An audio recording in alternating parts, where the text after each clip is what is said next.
In today's video, I'm going to teach you how to find recently sold homes on Zillow Desktop 2026 guide. Start by opening your web browser and heading to Zillow.com. In the main search bar at the top, type the city, zip code, neighborhood, or a specific street address you're interested in, then press enter. Zillow will load a map and a list of properties for that area. If the area looks a bit too large or too small, simply pan or zoom the map to focus on the exact spot you care about. Getting the right area set from the start makes the rest of the process faster and the results more meaningful.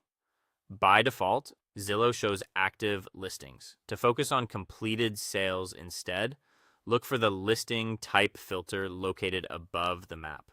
Click it, then select sold or recently sold. The page will refresh and display properties that have closed, not just those on the market.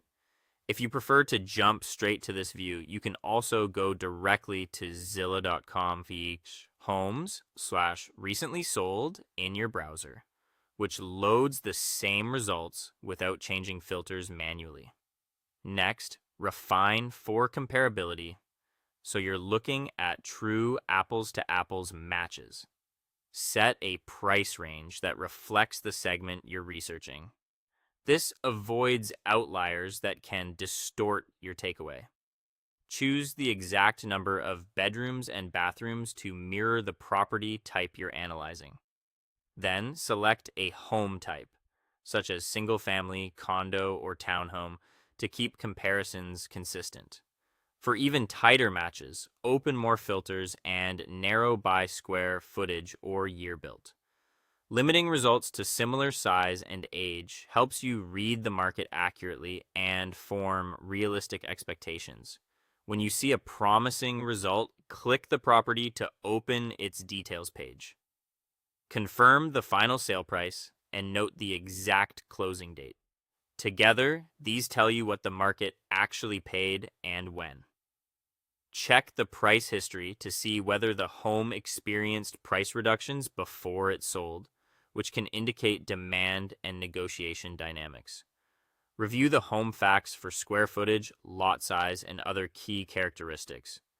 Use these details to compare several sold homes side by side and understand the range where similar properties tend to land. If a sale price doesn't appear, it usually means public records haven't been posted or the data in that area hasn't updated yet. That's normal and often temporary. Revisit the page periodically. Zillow refreshes sold information as it's released by local government sources. That's it. By focusing on sold data, you move beyond asking prices and gain a clearer view of real market activity in your area. Thanks for watching, and I'll see you in the next one.